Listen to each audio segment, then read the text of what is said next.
जादुई सोने की मूर्ति। एक गांव में बिट्टू नाम का एक बेहद लालची और कंजूस स्वभाव का जमींदार रहा करता था। एक दिन की बात है, बिट्टू घर पर बैठा हुआ आराम कर रहा था कि तभी उसका नौकर बिरजू आकर बोला, बिट्टू जी, आपको बाहर कुछ लोग बुला रहे हैं। तुझे कितनी बार समझाया है मैंने बिरजू कि घर पर आए लोगों का पहले नाम पूछ लिया कर। कहीं तूने उन्हें ये तो नहीं बोल दिया कि मैं घर पर ही हूँ? हाँ, चलिए, अब बाहर सब लोग आपका इंतजार कर रहे हैं। हाँ, अब तो चलना ही पड़ेगा। इतना बोलकर जमींदार बिट्टू बाहर आ गया। उसने देखा कि गांव के कुछ व्यक्तियों के साथ एक महिला सफेद साड़ी पहनी हुई खड़ी हुई थी। मेरा नाम निर्मला है। कुछ दिन पहले ही मेरे पति की एक रोड एक्सीडेंट में मौत हो गई। मेरे बच्चे अनाथ हो गए और मैं विधवा हो गई। मेरी कुछ मदद कर दीजिए। तुम्हारा दिमाग तो ठीक है। अरे, इस दुनिया में ना जाने कितने लोग मरते हैं और ना जाने कितनी स्त्रियां विधवा हो जाती हैं और बच्चे अनाथ। तो क्या मैंने सबका ठेका ले रखा है, हैं? अगर मैं यूं ही सबकी मदद करता रहा तो मैं तो खुद ही कंगाल हो जाऊंगा। तभी गांव का एक व्यक्ति बिल्लू बिट्टू से बोला, ये गलत बात है बिट्टू जी। आप यहाँ के जमींदार हैं, आपको उनकी मदद करनी ही चाहिए। अरे, अजीब जबरदस्ती है। जाओ, नहीं करता मदद, क्या कर लेगा तू? जमींदार साहब, इनके पति आपके ही काम से शहर गए थे और आपने इनके पति को ट्रेन तक का किराया देने से मना कर दिया था। मजबूरी में वो बेचारा एक बेहद खस्ते हाल के ट्रक में सवार होकर जा रहा था। वो ट्रक पलट गया और इनके पति की मौत हो गई। क्या? मेरे काम से जा रहा था? कौन है यह स्त्री? ये जगमोहन जी की पत्नी है। हाँ, मुझे याद आ गया। जगमोहन मेरे लिए ही काम करता था। मुझे उस बेचारी की मौत पर बड़ा अफसोस हुआ, लेकिन होनी को कौन टाल सकता था। अब जो होना था वो हो गया। अब मैं भला क्या कर सकता हूँ? अब जो करना होगा भगवान करेंगे। ठीक है, तुम लोग जाओ। अरे, अजीब आदमी हो तुम। अरे, जगमोहन तुम्हारे यहाँ काम करता था और तुम ऐसे बोल रहे हो कि जो करना होगा भगवान करेंगे। अरे, तो क्या मैंने उसे जबरदस्ती काम पर रखा था क्या? देखो जमींदार साहब, अभी हम यहाँ प्यार से समझाने आए हैं। अगर तुमने निर्मला दीदी की मदद नहीं की तो अंजाम बहुत बुरा होगा। 2 कौड़ी का आदमी मुझे धमकी दे रहा है, वो भी मेरे घर में आकर। पुलिस में रिपोर्ट दर्ज कराकर तेरी ऐसी हड्डियां तोड़वाऊंगा कि तेरी सारी अकड़ निकल जाएगी। इतना कहकर बिट्टू ने क्रोधित होकर बिल्लू का गला पकड़ लिया। तभी वहाँ पर बिट्टू का दोस्त मुखिया अपने साथी संपत और कपिल के साथ आ गया। अरे बिट्टू भाई, ये क्या कर रहे हो? अरे, गांव के लोगों के साथ ऐसा दुर्व्यवहार करना ठीक नहीं है। अपना मुंह बंद करिए मुखिया जी। आप जानते हैं, ये मेरे घर में आकर के मुझे ही धमकी दे रहा है। मुझे सब पता है कि ये लोग यहाँ पर क्यों आए हैं। जब आपको सब पता है तो फिर एक काम करिए कि आप सब यहाँ से दफा हो जाइए, और आप भी। तभी मुखिया बिट्टू के कान में बोला, सारे गांव के लोग तुमसे बहुत ज्यादा परेशान हैं बिट्टू। तुमने गांव में आतंक मचा कर रखा हुआ है। चुपचाप से 5,000 देकर मामला रफा दफा करो। अगर कहीं ये लोग कोर्ट में पहुंच गए तो तुम्हें 5 से 50,000 रुपए खर्च करने पड़ सकते हैं। क्या? 50,000 रुपए? हाँ, 50,000 रुपए। नहीं, 50,000 रुपए तो मैं किसी भी कीमत पर खर्च नहीं कर सकता। अच्छा हुआ कि तुम यहाँ पर आ गए मुखिया, तुमने मुझे बचा लिया। धन्यवाद। इतना कहकर बिट्टू ने अपनी जेब से 5,000 रुपए निकालकर मुखिया के हाथ में पकड़ा दिए। मुखिया ने निर्मला को 5,000 रुपए देकर सबको शांत कराकर वापस भेज दिया। और सुनाओ मुखिया, मेरे दोस्त, यहाँ कैसे आना हुआ? भाई, तुम्हारे पास मैं एक बहुत ही जरूरी काम से आया हूँ, तुम्हारे फायदे का सौदा लेकर। हाँ, बोलो मुखिया जी, जल्दी बोलो। मेरे पास सेठ करमचंद की एक सोने की मूर्ति रखी हुई है। मुझे उस मूर्ति को शहर में बेचना है और तुम्हारा ट्रांसपोर्ट का भी धंधा है। तुम उस सोने की मूर्ति को बिकवाने में मेरी मदद करो। जो भी प्रॉफिट होगा आधा आधा बांट लेंगे। और तुम्हारे अलावा मैं किसी और पर विश्वास भी नहीं कर सकता। अगर ऐसी बात है मुखिया जी, तो फिर हम दोनों कल ही शहर चलते हैं। और मेरी शहर में कुछ बड़े सुनारों से जान पहचान है? कल ही मैं सोने की मूर्ति बिकवा दूंगा। मुखिया ने एक बड़ी सी सोने की मूर्ति बिट्टू के हाथ में पकड़ा दी। बिट्टू उस मूर्ति को बिरजू के हाथ में पकड़ाकर बोला, बिरजू, जाकर इसे मेरी हवेली के तीसरे कमरे में रख दो और बाहर से ताला लगा दो, और हाँ, चाबी संभाल कर रखना। बिट्टू उस मूर्ति को लेकर चला गया। ये क्या बिट्टू भाई, एक नौकर पर इतना भरोसा? हाँ, संपत सही बोल रहा है जमींदार बिट्टू। अगर ये नौकर चोर निकला तो तुम चिंता मत करो, ये मेरा वफादार नौकर है। मेरे ही घर पर पड़े पड़े खाता रहता है, ये चोर नहीं है। और मुखिया तुम भी सुनो, कल हम दोनों शहर चलेंगे। ठीक है, अब मुझे आज्ञा दो बिट्टू। कल मैं संपत और कपिल के साथ आकर तुमसे मिलूंगा और हम सब फिर मिलकर के शहर चलेंगे। मुखिया वहाँ से चला गया। अगले दिन मुखिया बिट्टू के पास आकर बोला, चलो बिट्टू, मैं तैयार हूँ। बिट्टू जमींदार अपने नौकर बिरजू को आवाज लगाने लगा। बिरजू, बिरजू, अरे कहाँ मर गया तू? बिरजू दौड़ता हुआ वहाँ आकर बोला, आया मालिक, आया। कहिए क्या हुआ? वो सोने की मूर्ति निकाल कर मुझे दे दो।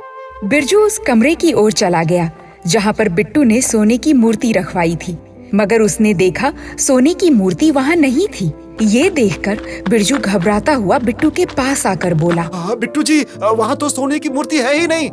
क्या नहीं है से क्या मतलब है? अरे तूने ही तो रखी थी, कमरे की चाबी भी तेरे ही पास थी। मैंने आपसे पहले ही कहा था कि इस नौकर पर भरोसा मत कीजिए, लेकिन आपने हम दोनों की बात नहीं मानी। अब अंजाम भुगतिए। अरे वो सोने की मूर्ति करोड़ों की है। मैं तो कंगाल हो जाऊंगा बिट्टू। अरे भला मैं सेठ करमचंद के पैसे कहाँ से वापस करूंगा? सीधी तरह बता दे बिरजू कि वो मूर्ति कहाँ छुपा कर रखी है तूने। मैं सच कहता हूँ बिट्टू जी, मैंने चोरी नहीं की है। लगता है तू ऐसे नहीं मानेगा। कल शाम तक अगर वो मूर्ति मेरे पास नहीं आई तो मैं तुझे, तेरी पत्नी सहित तेरे घर में आग लगा दूंगा। बिरजू वहाँ से रोता हुआ चला गया। बिरजू को परेशान देखकर उसकी पत्नी राधा घबरा गई। क्या हुआ जी आपको? बिरजू ने सारी घटना अपनी पत्नी राधा को बता दी। तो वो सोने की मूर्ति कहाँ गई? मुझे नहीं पता कि वो सोने की मूर्ति कहाँ गई। बिट्टू बहुत खतरनाक आदमी है, वो हम दोनों को जिंदा जला देगा। आप ही बताओ हम क्या करें? सिर्फ एक ही उपाय है राधा। बिरजू और राधा रात में ही चुपके से गांव छोड़कर भाग गए। अगले दिन बिट्टू ने संपत और कपिल को बिरजू के घर भेजा, मगर मकान में ताला लगा देखकर वो दोनों वापस आ गए। अरे बिरजू भाग गया जमींदार साहब। मुझे तो पहले से ही शक था, लेकिन तुमने मेरी बात नहीं मानी। तभी वहाँ पर सेठ करमचंद आकर मुखिया से बोला, मेरी सोने की मूर्ति कहाँ है मुखिया? तुम्हारी सोने की मूर्ति मैंने बिट्टू जमींदार को दी थी और वो बिट्टू जमींदार के घर से चोरी हो गई और चोर उनका नौकर निकला जो गांव छोड़कर फरार हो गया है। मुझे इससे क्या मतलब? वो सोने की मूर्ति मैंने तुम्हें दी थी, तुम मुझे उसकी कीमत चुकाओगे। अरे तुम्हारा दिमाग तो ठीक है करमचंद, बोल तो ऐसे रहे हो जैसे कि वो सोने की मूर्ति तुमने बाजार से खरीदी हो। अरे हम सब जानते हैं कि तूने भी वो सोने की मूर्ति एक चोर से छीनी थी, लालची इंसान। अब वो सोने की मूर्ति बिट्टू भाई का नौकर चुरा कर ले गया तो हमें उस नौकर को पकड़ना चाहिए। अरे तो उस नौकर को ढूंढो। हाँ, हम कोशिश कर रहे हैं। चलो दफा हो जाओ यहाँ से। जब मिल जाएगा तो सोने की मूर्ति भी तुम्हारे घर पहुँच जाएगी। और सुनो, अगर पुलिस में रिपोर्ट दर्ज करवाने की कोशिश की ना तो मैं पुरातत्व विभाग के अधिकारियों के सामने तुम्हारी सारी पोल पट्टी खोल दूंगा। करमचंद घबराता हुआ वहाँ से चला गया। इधर राधा और बिरजू एक घने जंगल में भूखे प्यासे भटक रहे थे।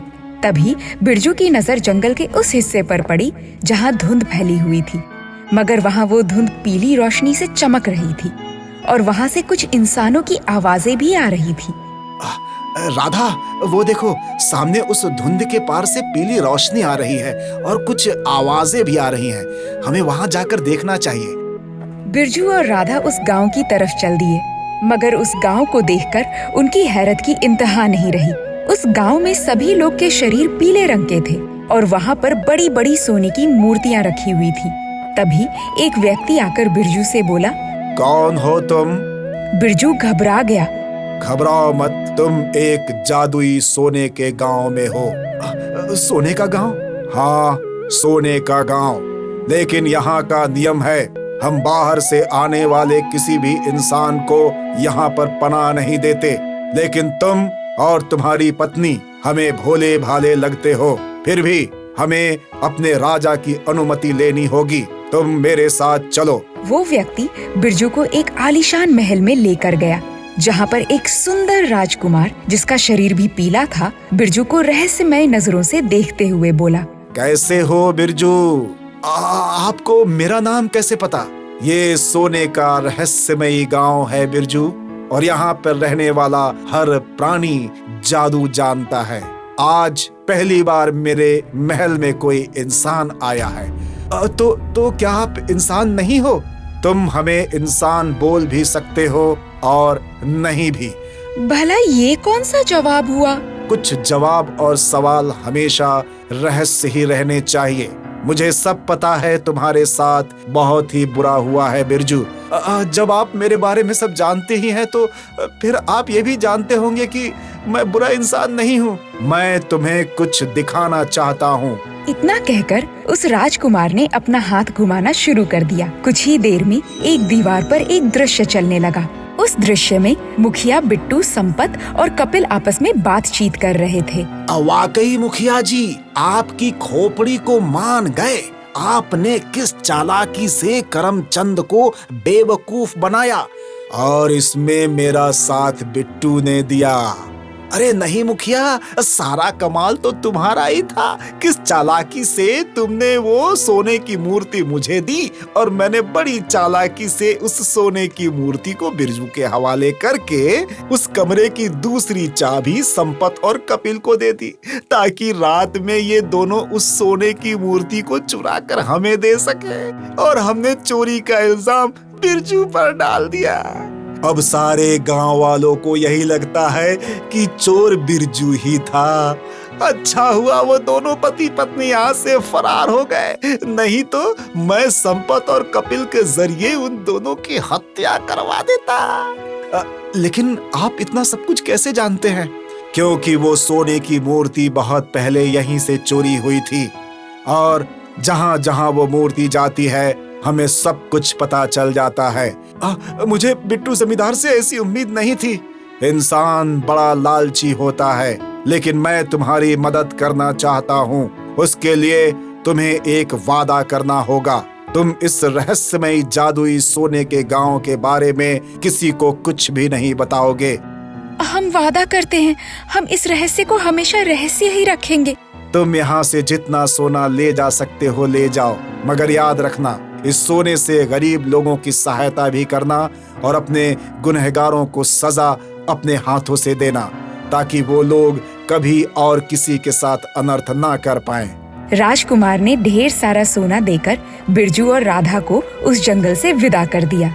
बिरजू और राधा ने वो सोना शहर में बेच दिया। बिरजू देखते ही देखते शहर का सबसे बड़ा अमीर व्यक्ति बन गया। कुछ सालों बाद बिरजू गांव पहुंचा और अकेले बिट्टू जमींदार के घर पहुंच गया।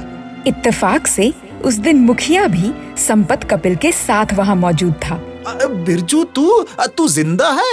मुझे लगा कि तू तो मर गया। मैं जिंदा हूँ। अरे तू तो बहुत बड़ा आदमी बन गया रे बिरजू। लगता है वो सोने की मूर्ति बेचकर तूने बहुत पैसे कमा लिए हैं। लेकिन अब उन पैसों को सीधी तरह से हमारे हवाले कर दो। तुम्हारी पुलिस में हमने उसी दिन FIR दर्ज करा दी थी। मुखिया जी सही बोल रहे हैं बिरजू, सीधी तरह से उस मूर्ति की रकम बिट्टू जी के हवाले कर दे, नहीं तो पुलिस मार मार कर तुम्हारी हड्डियां तोड़ देगी। तभी वहाँ 3-4 कार आकर रुक गई। उन कार के अंदर शहर के IG और SP भी मौजूद थे, और बिरजू के बॉडीगार्ड्स भी। उन बॉडीगार्ड्स ने देखते ही देखते संपत, कपिल, मुखिया और बिट्टू को बुरी तरह से पीटना शुरू कर दिया। अरे हमें क्यों मार रहे हो? अरे हमारा क्या दोष है? बिरजू, हमें मत मारो, हमें क्षमा कर दो, हम अपना जुर्म स्वीकार करते हैं। उन सब ने अपना जुर्म स्वीकार कर लिया। पुलिस उन सबको गिरफ्तार कर लेती है। इंसान के हमेशा बुरे दिन नहीं रहते, अच्छे दिन भी आते हैं। हर इंसान का एक दिन वक्त बदलता है। हमें किसी भी परिस्थिति में हार नहीं माननी चाहिए और ईश्वर पर भरोसा रखना चाहिए। बुराई चाहे जितनी भी बलशाली हो जाए, मगर एक ना एक दिन अच्छाई के सामने उसे झुकना ही पड़ता है।